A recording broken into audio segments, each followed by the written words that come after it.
everyone, Frugal Panda here with a review of the Rad Power Rad Rover 6 Plus.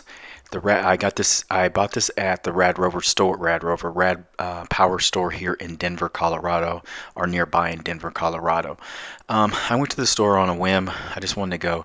They are running this tax rebate here in Colorado, so I wanted to check out, but you have to purchase from an actual dealer. So I wanted to check one out. And I got there and I almost bought something for myself, but then I started thinking, my wife always gets my hand-me-down e-bikes. I said, why don't I buy her a new e-bike, a nice one for her. And I had Rad Power bikes. If you look at my old videos in the past, Rad Runner Plus, or Rad Runner, and the Rad Mini. They were great bikes, but just a little too small for me. So I know, but I still knew they were good bikes, very well put together. I saw this was going for like, I want to say $1,400-$1,500, but the rebate took like $400 or $500 off of it, so it was around $1,000.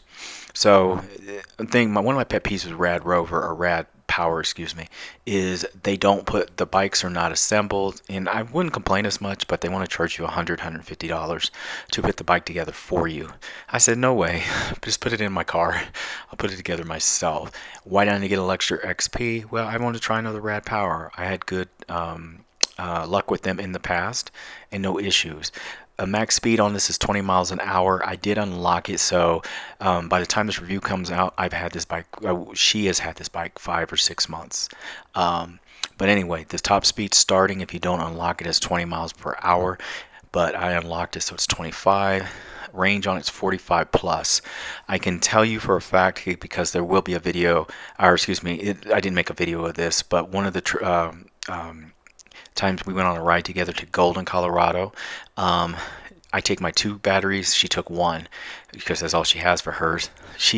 By the time we got back and we rode all around Golden, which is up the foothills of the mountain going from Denver, she had plenty of power left. She had way over half left of her power because of her weight. If you weigh 120, 120, 130 pounds, well, 45, you're going to go probably, your range is going to be much higher than 45 plus. Also, we've been more conservative lately in regards to keeping it in level 2 and level 3, just so we can travel further and enjoy it a little bit more. I don't race around as much unless I'm in a city. Now in a city, it's a different story. You need to keep up with traffic. But on the trails, there's no reason to rush like that. And even at that, we were still doing like 18 miles or so an hour. Power on this, the hub motor on it is 750 watts. Payload capacity is 275. They do have a pretty good warranty at 2 years on these e-bikes. It comes with the charger, a battery, your power cord.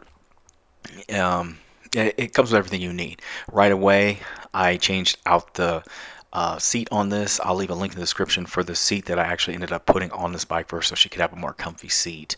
I'll leave a link in the description. The seat's not bad, it comes with it.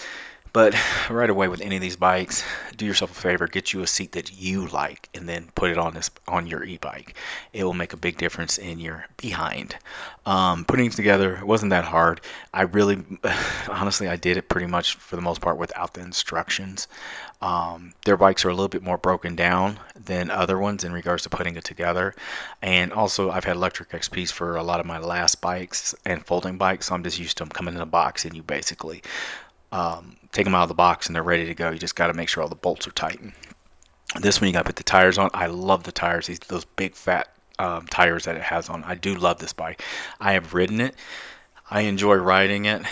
My baby is the Electric XP 3.0, not because it's a better bike. It's because, honestly, I got a second battery for it, and it works for me. I've gotten used to it, so I'm not ready to upgrade. But if I do, I will get one of these RadRovers.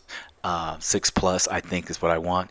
The other one they have that's coming out that I think they want to replace this with is like $2,000. I'm not willing to spend that. I'll get the Electric XP version of it. I just think it's a better deal. And Electric XP hasn't let me down, to be honest. One time in Seattle, and that was years ago. But what I've found is I enjoy it just as much as the Rad Power products, and they've stepped their game up over the years. Now this one that she has, the RadRover 6 Plus, it says for riders 5'2" to 6'2". I can see that. I can believe that. So I think it would work with that. I did feel comfortable on this bike. One thing, if you need they have like stem spacers, I believe it is, so you can raise the handlebars higher. If you're taller, you need them higher for yourself. It has hydraulic brakes. It's a geared hub motor, suspension in the front. Um, you know, they I really like the tires on it. It's the power is smooth on it, but yet and powerful at the same time on it. And this is the step through version of it. The step through version is what I got her because she's like 5'6", I think it is. And I swear they had another version of this, but like I said, I think they're trying to sell out of these. But I thought there was another version of the RadRover 6 that was for people that were slightly taller. I thought there was. Maybe I looked at it wrong, but of course I'm not seeing it as it is right now. So, and they have others. So while I was at the retail store, I sat on the Rad Runner, and the Rad Runner is too small. That's why I got rid of it the last time. I just think it's too small of a bike. It says 411 to 6'2". I don't believe so. I'd say more like 411 to about 5'10", and that you better not have long legs as well.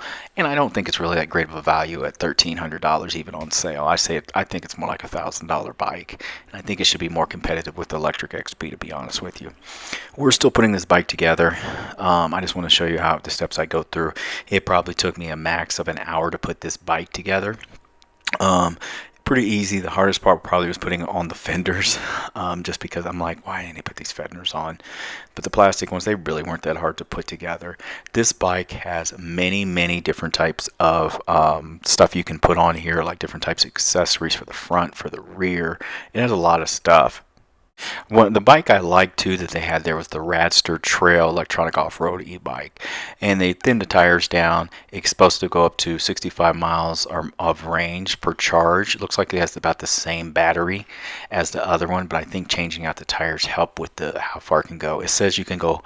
The height on it is 4'11" to 6'4" because they have a regular frame and a large frame, and I swore the Rad Rover had a regular and a large frame as well. My issue with the Radster is $2,200 plus tax. I'm sorry. $2,200 is quite a bit of money for an e-bike with so many actually on the market nowadays. So I'm not really that impressed with that piece. I will compare it to the electric XPs or electric e-bikes, their type of bikes that they have as well. So prove me wrong. Show me why it's worth $2,200 with everything else that's on the market, and try and sell me on it, because I'm not seeing it at this point. Now this bike, I tell you what, if this was at $1,000 and it went head to head with the electric e-bikes version style, the same style of bike, it would be some very good competition between the two. So we've ridden this bike and everything like that. She loves this bike. We've taken on trips she really enjoys. She's sold on e-bikes. She used to call me cheating when I'd use it. I think it's well built. I think the welds look good. I think the color looks amazing. I love the big 26-inch fat tires. It's smooth, lights, brake light, nice battery, big battery. When you ride it, it feels sturdy. It feels good with me at 6 foot on it. Easy to take the battery on and off. She here is testing it the first day. We've had it 6 months. I would recommend you get this bike. I would wait for sales on it though. Save your money, use your money smartly, and get one of these on sale. Especially get it before they sell out of them, because not always does RadPower get rid of e-bikes and put better ones. Sometimes they do stripped down versions that are not as good as the one they're replacing, i.e. the Rad Minis. Anyway, thanks for watching, everyone. Have a good day. Bye.